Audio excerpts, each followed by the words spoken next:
By what name are you known? There are some who call me Tim.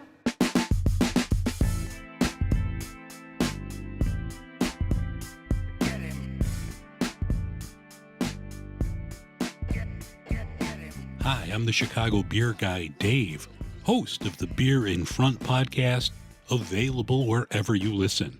When you're done listening to Tim's podcast, go to his Buy Me a Coffee page and buy him a lot of coffee. Tim, I love you, brother, but my panic attacks flare up whenever I see that little studio. I'm claustrophobic. Hook Tim up, buy him a coffee. All right, enough of me. You're listening to 20 Tim Minutes. What is happening, party people? Where the party at? Episode 70 something. Holy crap. 75, right? I don't know. But my name is Tim McCarthy, host of the podcast 20 Tim Minutes. We talk about mental health with humor, insight, and personal stories. Before we get into that, 1-800-273-8255 is the National Suicide Prevention Lifeline. Or you can text the crisis text line at your own will at text home to 741-741 if you live in the North Americas. Thank you to Dave with the Beer in Front podcast. Chicago beer guy with a podcast about some old school beers and some new classics. Sometimes the beer in front of you is the best one yet. Dave sent me that intro like a while ago, but I don't know how to keep things in order. So his was just sitting in my email for so long. And then I finally messaged him. I was like, hey, did you send me an intro? And he was like, yeah. And I was like, damn. So there's probably like 5 other people in my email right now that I haven't done my intro because I'm always scrambling to have somebody do it. So if you want to send in an intro, shoot me an email at 2010minutes@gmail.com and I'll hook you up. But yeah, sorry, Dave, for the delay, but I really appreciate it. He's another OG on Twitter that I linked up with. So check him out if you like some beers and if you like some Chicago deep dish pizza. I'll say this about Chicago deep dish pizza. I'm sorry. I like Chicago. I like being out there, but deep dish pizza is not good. It's like a whole meal. If you eat a deep dish pizza with like a Budweiser heavy, you would be full for a week. Give me like a New York slice or a Greek slice. That's where I go. To learn more about me, go to 2010minutes.com. I have merch on sale. The Functioning Psychopath t-shirt and sweatshirt are still on sale. 10% off if you use the code SMILE. I got other merch on my website as well. $5 t-shirts, hats, you name it. And real quick too, I'm going to start doing this now. I'm going to give this hat away. This is only one style of hat that I made. It's a foam and mesh hat, a little trucker hat. 100% of the proceeds I want to raise for the Suicide Prevention Coalition that the Plymouth County Suicide Prevention Coalition that I do volunteer work for. I want to raise some more money for them like I did with my first t-shirt. So every $5 you donate, I'm going to put your name into an entry to win this hat. And I'll send a bunch of other goodies that I have as well. So every $5 that you donate, I will put in one entry for you. And you can do that via PayPal, Venmo. I think I have a Cash App. I don't think so, but we'll figure it out. All that information will be on the internets. And yeah, let's get into the episode. And that's when like a theme song will play right now, but it's not really there. I wanted to talk about assisted suicide. I thought it was a topic that was super interesting to me. It's pretty much dying with dignity is what they call it. So it's a physician-assisted death or a medical aid in dying, and it's legal in 11 jurisdictions in the U.S. I did not know this. California, Colorado, D.C., Hawaii, Montana, Maine, New Jersey, New Mexico, Oregon, Vermont, and Washington. Montana is under court ruling. It's up to the court if they want to do it. But I find that super interesting because I always wondered about that because you have like the whole I remember as a kid like the whole Dr. Kevorkian thing, and I thought as a kid I just thought he was like a monster, like a Mike Myers types monster that he was just going around killing people, and I think he did like on his own towards the end of it. Like at first they tried to book him for it, but they didn't have like a law. But then he went out and like killed some lady like without consulting anybody. I'm pretty sure. I could be making that up. That's why I'm not a true crime podcast. But yeah. And then there's a bunch of other countries that do it too, like Austria, Belgium, Canada, Germany, Luxembourg, the Netherlands, New Zealand, Spain, Switzerland, and parts of Australia. Now, I got this confused with euthanasia and assisted suicide. I guess they're totally different in a way, but they're very similar. Euthanasia, a doctor is allowed by law to end a person's life by a painless means as long as the patient and their family agree. That's euthanasia. Assisted suicide is a doctor assists a patient to commit suicide if they're requested. So I guess it's if I go into a place, I'm like, hey, I want to die today, and then they would help me out. But I guess a lot of these are under law, which I thought was even super interesting. In the Netherlands, both euthanasia and assisted suicide are legal if the patient is enduring unbearable suffering and there is no prospect of improvement. Anyone from the age of 12 can request this. If you're 11 years old, you cannot request this. But parental consent is required if the child is under 16. Kind of fucking crazy, right? There are a number of checks and balances, which I don't know what that means, including that doctors must consult with at least one other independent doctor or whether patient meets the necessary criteria. I find that very, very crazy to me. I didn't know that it was this legal around the world, but I get it. It's like, I don't like to compare animals to people, even though I kind of like animals sometimes a little bit more, but it's kind of like when you have to put a dog down when it's like the quality of life isn't good. So I was wondering and asking people if they agreed with it. And the majority of people online, I would say all of them, said that it definitely is case by case and it depends on the situation and the scenario. But I think in my life, if I was at the end and I had a terminal illness and I wasn't going to get better, I think I would ask for it. That's the one thing I don't want to do. And I never really like seeing people suffer. So I can get it if everyone can agree on it and the doctors agree on it, and if there's a court involved and they can agree on it, then again, yeah, why not? It's pretty much what they're doing and pretty much on the other side of the world as well.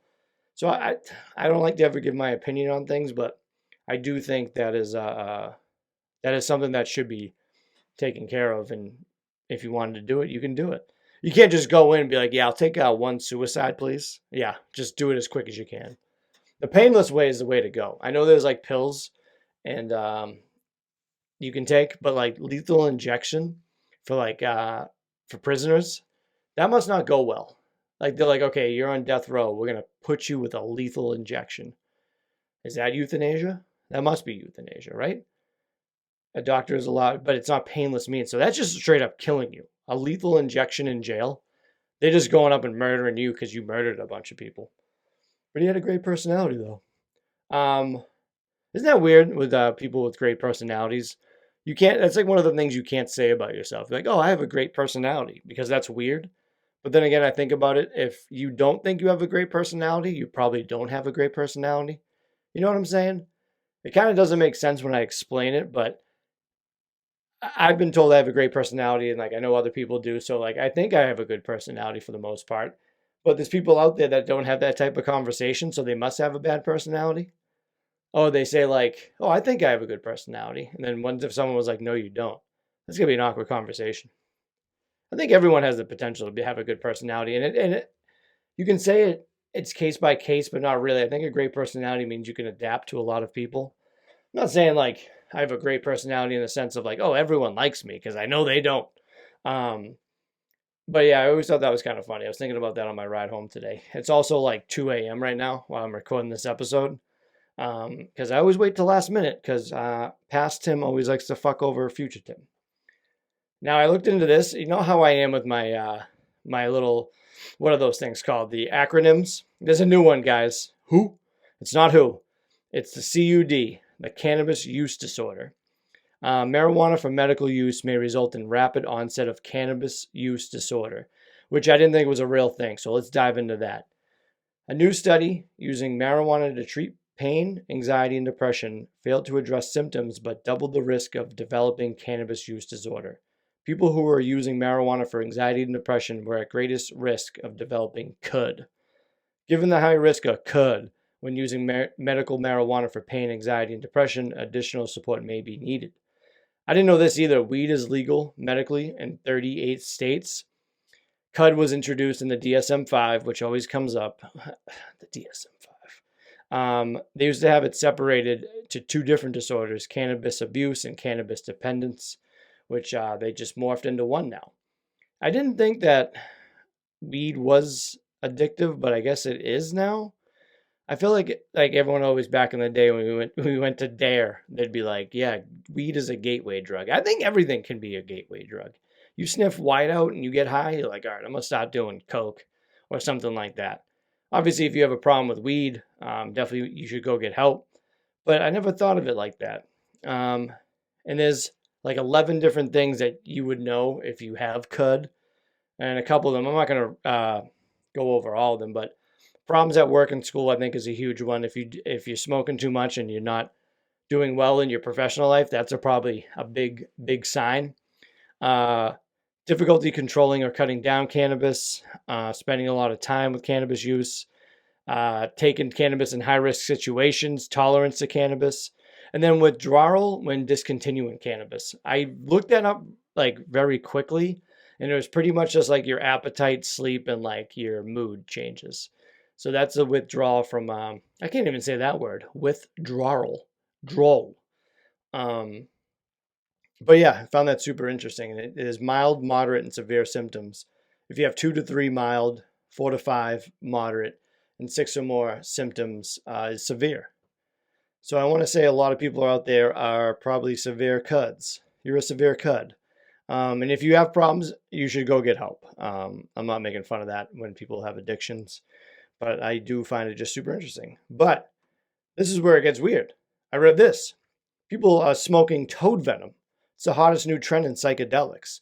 See, that's another thing. It's not the weed anymore. It's like this DMT and like these hallucinogens and like microdosing or macrodosing. I don't know. So like CUD's a problem, but people are just straight up licking toads, and that's fine.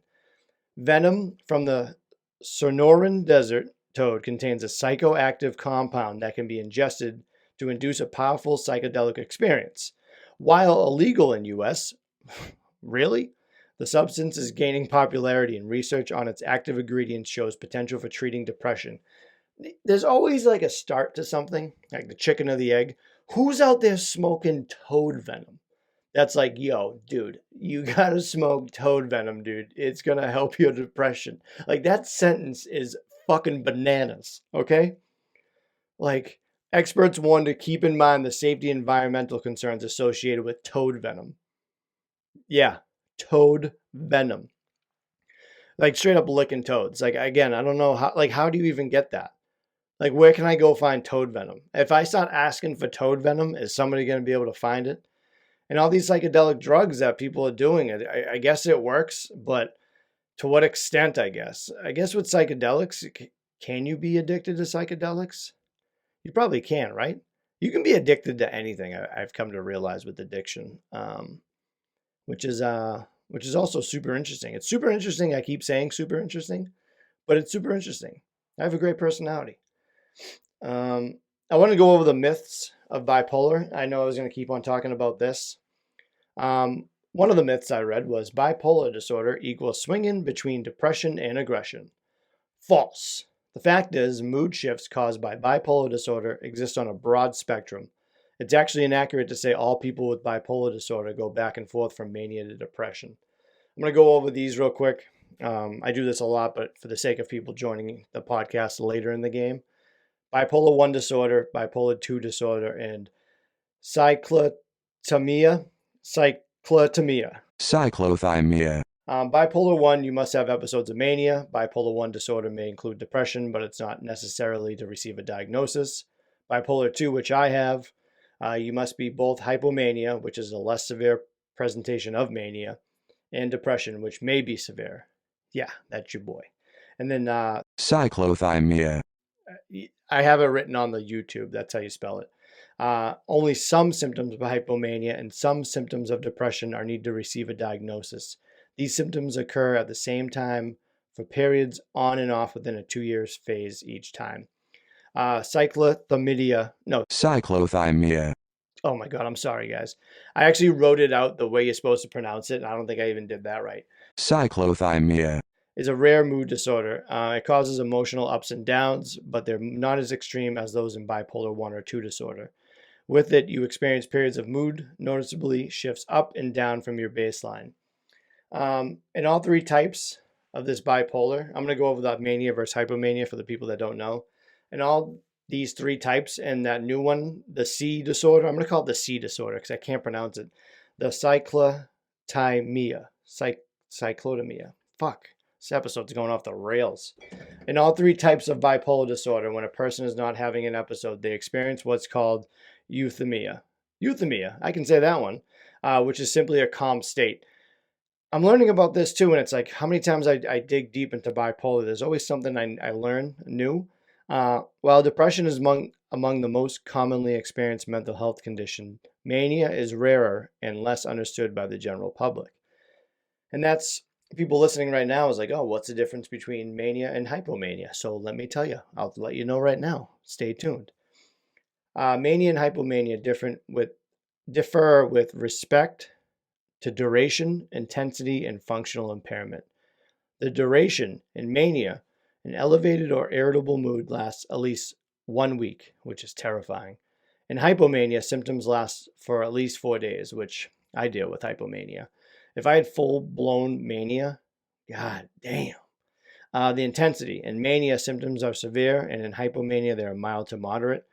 Functional impairment. In mania, critical life activities such as work and social relationships are impaired. In hypomania, there is no functional impairment, which I can go to work, and there's days that when I go to work, it's not as good for me. That's why I think personal sick days for mental health should be used by everybody that needs them. Obviously, everyone abuses things from time to time. But yeah, if you ever need a mental health day from work, just take it. And if they call you out, you got to let them know. I can't tell you what to do, but I let my job know about my issue and my disorder because I think it's a load off my back. And it's not an excuse for any way I act, which I'm pretty good at work. I don't let my bipolar creep out too much. But I can tell you that people at work probably notice when I'm not in a good mood, where they go, is everything all right? And I'm like, yeah, everything's good. And my neck is twisting around like an owl. Who?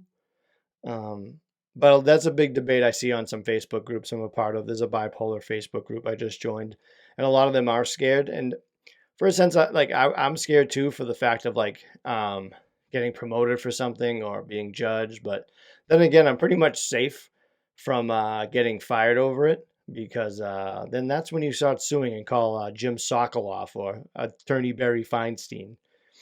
I don't know if those people exist in your world, but those are the two attorneys in Massachusetts that we see on commercials.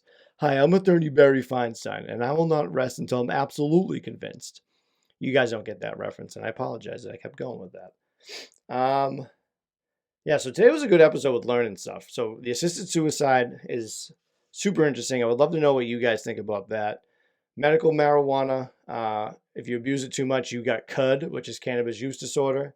And then with the myths of bipolar, swinging between depression and aggression isn't as easy as you think. It's like a long process. I've been pretty even right now as of late. I'm very happy with that. But there's always that corner that I'm scared of, man, of like dropping into depression or getting hypomanic. But yeah. So I do appreciate you guys checking out another episode. There's this new app I saw that I signed up for. It's called Psyche, and it's kind of like a little community where you talk about mental health issues, and depending on what type of mental health issue you want to talk about or have, you can chat with other people. It's fairly new, and they give you resources for help or anything. Obviously, see a doctor if you're having really issues, but I would say go out and check out this app, Psyche. Go give that a download. I'm trying it. It's brand new, and let me know what you think about that. I want to talk more about mania next week and more hypomania because I want to really hammer that in because I'm still learning. There's the C word I learned, and there's the E word I learned. I got to go to an English class. The English language is very difficult. I'm from America, and I can barely speak English. And then people give people shit when they come over. It's like, speak American. Speak it. Like, dude, we have 3 words that's there. There's there, and there. And people are going to be fucking confused about it. You like what I did there? So here's my Tim's tip. Take more photos in life. I used to have a camera, like a real camera. I would take photos all the time. Now I'm always on my phone. Take more photos for memories. That's my Tim's tip of the day. 3 things I'm grateful for. My health, because I'm trying to get back into shape. my bed because I can't wait to sleep in it. And it was one of those box beds that like I opened up and it was like that scene in Who Framed Roger Rabbit when they take the tire out of the trunk and it like goes wicked big. That's how that bed was when I opened it. And then my mood as of late, I'm very grateful for how I've been acting and dealing with things and my relationships with everybody. The new weather, the nice weather is really helping me go forward in life and very excited to see where things go. But I thank you guys for checking out another episode of 2010 Minutes. Be sure to follow me on all social media at 2010 Minutes. Go download the 2010 Minutes app. Come say hi to me. I'm always down to hear about people listening to the podcast because I'm always surprised when someone runs into me like, hey, man, I like your podcast. I'm like, thanks, man. How about you tell me another time online? So I need instant gratification. But I love you guys and have a go. And we're clear. This is like a real, someone at work was talking about embarrassing stories you wouldn't tell anybody out of context. And there's this one time I went to like an after school program and there was this girl that was really pretty and I was like trying to talk to her and I finally talked to her. And while I was talking to her, she noticed something on my finger, my index finger, and it was a dried up booger. And she made fun of me so bad in front of all these other girls that I was very embarrassed and I will never forget that. So yeah, good old booger fingers, Tim. Have a good one. This podcast is not intended to be a substitute for professional medical advice, diagnosis, or treatment. Always seek the advice of your physician or other qualified health provider with any questions you may have regarding a medical condition. If you are feeling suicidal, please dial 911.